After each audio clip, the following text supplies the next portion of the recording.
Αυτό είναι ο στόχος. Γι' αυτό κοιτάξτε στην τελευταία σελίδα αυτό που σας έχω δώσει. Αυτό θέλω. Αυτά δηλαδή το παίρνουν, το διαβάζουν και την τελευταία σελίδα μου τη δίνουν. Αυτό το email δεν είναι ανάγκη εγώ, ο καθένας να έχει email. Μπορεί να έχει ο γιος μου, μπορεί να έχει ο εγγονός μου, μπορεί αυτά. Και να του λέω, ξέρεις, αγόρι μου γλυκό ή εγγόνα, άμα σου έρθει κάτι από το ΤΟΕΦ, πες μου το σε παρακαλώ. Εμένα τι είναι πολύ εύκολο και γρήγορο και οικονομικό για λόγους οικονομίας να σας ενημερώνω αμέσως, να ενημερωνόσαστε αμέσως για τις δραστηριότητες. Αυτός είναι ο στόχος. Άμεση ενημέρωση και 0 κόστος. Εάν δεν είναι προσωπικό το email, μπορούμε να γράφουμε υπόψη κυρίου Μανιάκη. Ναι, εννοείται. Όταν το δει ο άλλος, θα πρέπει να το μαχούμε. Βεβαίως.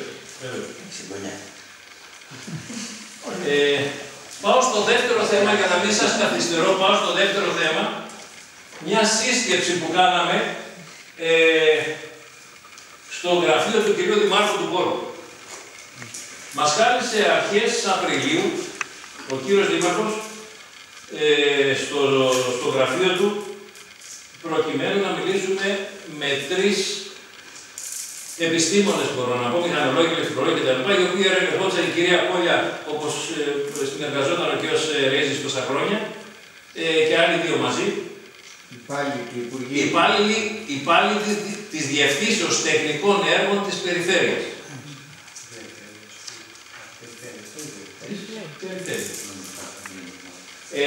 Εκεί λοιπόν συζητήσαμε εκτενώς για πολλά πράγματα, αλλά να σας πω έτσι εντάχει τι αποφασίστηκε. Αποφασίστηκε να κάνουν αυτοί μία μελέτη που να αφορά την αντικατάσταση όλου του δικτύου αρδεύσεως, επειδή είναι πεπαλαιωμένο.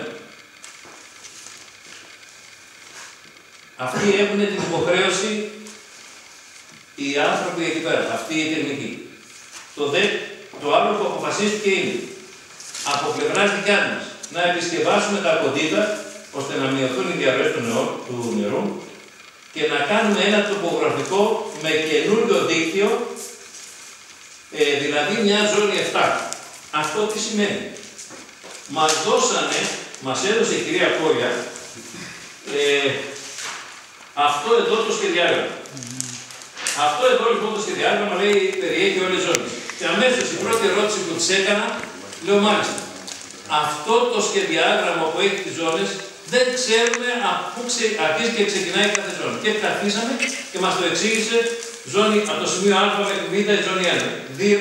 Από το Β μέχρι το Γ η ζώνη 2. Το Γ δ κλπ.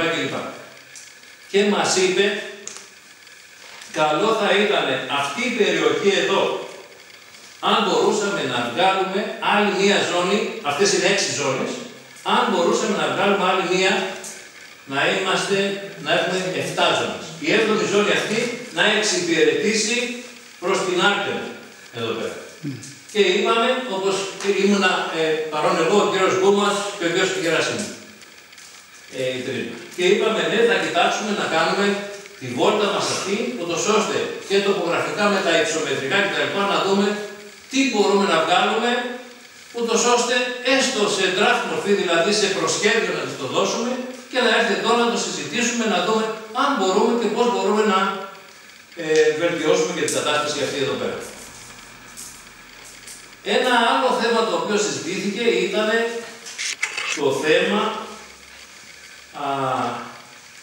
της δυνατότητας του εξοπλισμού της δεύτερης γεώτρησης στη θέση Μάγια. Εκεί πραγματικά υπάρχει το θέμα ότι δεν υπάρχουν χρήματα για να εξοπλίσουμε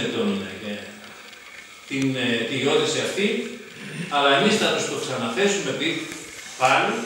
Έχουμε ήδη, έχει ετοιμαστεί ήδη ένα έγγραφο προς την